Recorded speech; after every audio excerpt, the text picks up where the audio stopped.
ಒಂದು ಹಳ್ಳಿಯಲ್ಲಿ ಒಂದು ಚಿಕ್ಕ ಮಗು ಸಿಯಾ ವಾಸಿಸುತ್ತಿದ್ದಳು. ಸಿಯಾಗೆ ತನ್ನ ಹಳ್ಳಿಯ ಪ್ರತಿಯೊಂದು ಮೂಲೆ ಕೂಡ ತುಂಬಾ ಇಷ್ಟ. ಮಣ್ಣಿನ ವಾಸನೆ, ಕಚ್ಚಾ ಬೀದಿಗಳು ಮತ್ತು ಕೆರೆಯ ಬಳಿಯಲ್ಲಿ ಹಾರುವ ಎಲೆಗಳು. ಪ್ರತಿ ವರ್ಷ ಹಳ್ಳಿಯಲ್ಲಿ ದೊಡ್ಡ ಮೇಳದಂತಹ ಹಬ್ಬ ನಡೆಯುತ್ತಿತ್ತು. ಅಲ್ಲಿ ಹಾಡು, ಡೊಳ್ಳು, ಮಕ್ಕಳು ಬಣ್ಣ ಬಣ್ಣದ ಪಿಚ್ಕಾರಿಗಳೊಂದಿಗೆ ಕುಣಿಯುವುದು.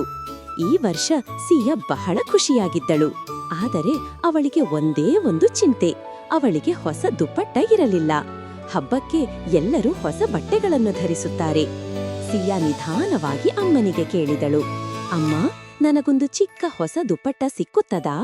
ಅಮ್ಮ ಮೃದುವಾಗಿ ಹೇಳಿದಳು, ಮಗಳೇ, ಈ ಬಾರಿ ಹಣ ಸ್ವಲ್ಪ ಕಡಿಮೆ, ಆದ್ರೆ ಪ್ರಯತ್ನ ಮಾಡ್ತೀನಿ. ಮುಂದಿನ ದಿನ ಶಾಲೆಗೆ ಹೋಗುತ್ತಿದ್ದಾಗ ಸಿಯಾ ಒಬ್ಬ ಹಿರಿಯ ಕುಂಬಾರರನ್ನು ನೋಡಿದಳು. ಅವರ ಮಣ್ಣಿನ ದೀಪಗಳು ಎಲ್ಲವೂ ಧೂಳಿನಿಂದ ಮುಚ್ಚಿದ್ದವು. ಯಾರೂ ಖರೀದಿಸಲು ಬರಲಿಲ್ಲ.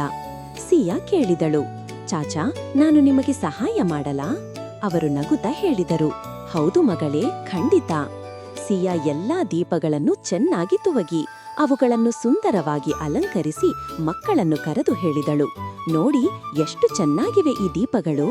ಮಕ್ಕಳು ದೀಪಗಳನ್ನು ಖರೀದಿಸಲು ಶುರು ಮಾಡಿದರು.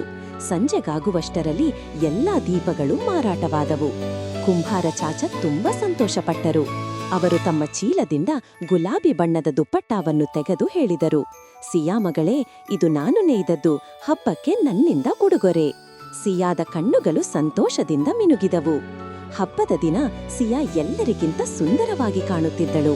ಹೊಸ ದುಪ್ಪಟ್ಟ ಧರಿಸಿ ಕುಣಿಯುತ್ತಾ, ಬೆಳಕು, ಬಣ್ಣಗಳು, ಡೊಳ್ಳಿನ ಸದ್ದಿನ ನಡುವೆ ಅಮ್ಮ ಅವಳನ್ನು ಅಪ್ಪಿಕೊಂಡು ಹೇಳಿದಳು, ನೋಡು ಮಗಳೇ, ಒಳ್ಳೆಯ ಕೆಲಸ ಯಾವಾಗಲೂ ಒಳ್ಳೆಯದಾಗಿ ನಮಗೆ ಮರಳಿ ಬರುತ್ತದೆ. ಸಿಯಾ ಅರ್ಥ ಮಾಡಿಕೊಂಡಳು, ದಯೆ ಮತ್ತು ಸಹಾಯವೇ ನಿಜವಾದ ಅಲಂಕರಣ.